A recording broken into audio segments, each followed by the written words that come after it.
네, 안녕하십니까.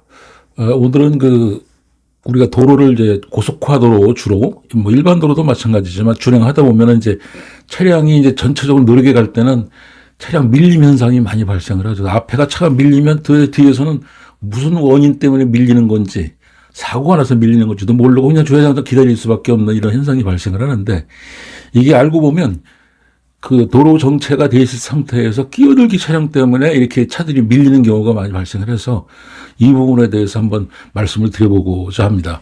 보통 이 자동차 전용 도로는 이제 설계가 80km 이상, 90km, 뭐 심지어 고속도로에서는 110km까지 돼 있죠.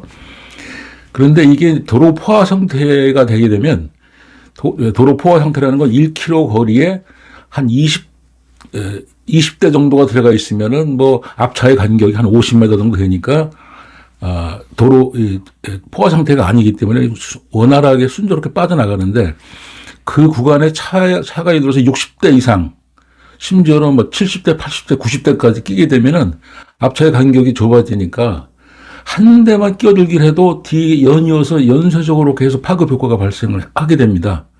그래서 일반 도로든 자동차 전용 도로든 고속도로든 차량이 이제 많이 진입을 해서 포화 상태가 된 경우에는 아까 이런 것이 발생을 하는데, 보통 이제 첫 번째 이걸 보고서 우리가 트래픽 쇼크 웨이브 해가지고 충격파 현상이다. 그래서 한 대 차량이 끼어들면 뒷차는 또 제동을 하고 그 뒷차는 앞차보다 더 강하게 제동을 하게 되고, 그래서 이걸 보통 팬텀 트래픽 잼, 그래서 유령 정체라고도 표현을 합니다. 후방 전파 속도가 아까 끼어들기로 인한 감속 신호는 계속 보통 반대로 뒤로 계속 전파가 되면서 갈수록 증폭이 돼서 결국은 정지 상태에 이르게 되겠죠. 그 다음에 이제 아까 말씀드린 대로 이제 도로 용량이 감소. 예를 들어서 아까 통과 차량이 너무 많이 이제 같은 거리 안에 1km 안에 뭐 60대 이상에 들어간다. 이렇게 하게 되면은 도로용이 감소하기 때문에 아까처럼 이런 차량 용량으로 인한 도로 용량 감소로 인한 속도가 저하가 되겠고요. 그 다음에 이제 차로 변경이 옆에 차로만 변경을 하면 그걸로 끝나는 게 아니고 보통 차로 변경의 난리 현상. 그래서 이제 차가 옆차로 4차선의 차가 3차선 끼어들면 3차선 차량 또 2차선으로 들어가고 2차선이 1차선으로 들어가서 전체적인 도로 전체 4차선 전체가 다 서로 차로 간섭 현상이 발생을 해서 도로 전체의 이제 효율이 이제 떨어지게 됩니다. 그래서 이제 우리나라 도로교통법 23조에서는 끼어들기 금지, 그래서 이제 정체로 인해서 서행을 하거나 정지해 있는 차별 사이는 끼어들지 못한다 되어 있는데, 이제 이 끼어드는 것을 이제 뒷차에서 고발을 해야 되는데 이게 그냥 보통 넘어가잖아요. 그러면은 그거를 잡으려면 뭐 도로 전체가 밀려 있는데 그걸 어떻게 잡아내겠습니까? 어차피 CCTV로 인해서 교통 관련된 AI를 확보해서 이제 그걸 잡아내서 그런 것을 제한을 하게 되면 아무래도 이제 트래픽 잼 현상이 이제 줄어들 수가 있겠죠.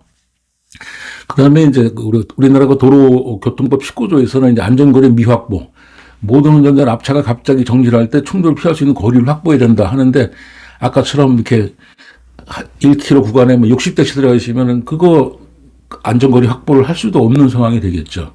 그 다음에 이제 진로 변경 금지에서 도로교통법 14조에서는 이제 차선이 점선으로 되어 있으면 이제 차선 변경을 할 수가 있는데, 한쪽이 실선으로 돼 있거나 한쪽은 실선이 있는데 옆에 또 점선이 있거나 하면 한쪽으로만 변경하게 되는데, 그런 걸 무시하는 경우가 있겠죠. 이런 경우도 이제 우리 아까 말씀드린 대로 진로 변경 금지에 이제 해당이 돼서, 뭐 끼어들기 위반 같은 경우는 범칙금이 뭐 3만 원, 과태료고 4만 원, 뭐 이렇게 이제 해당이 되고 있습니다.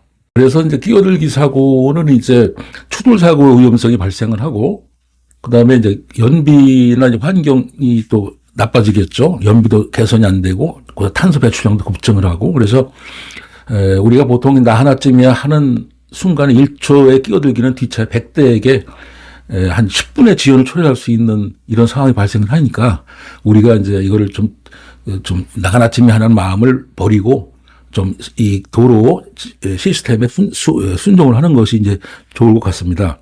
그러니까 이제 설명드린 내용을 이제 우리가 어떤 연관 수치로 이제 보게 되면은 보통 시속 50km로 가는 구간에서는 아까 말씀드린 대로 밀도가 한 4, 50대, 60대 이상이 되는 경우로 아까 말씀드렸었고요.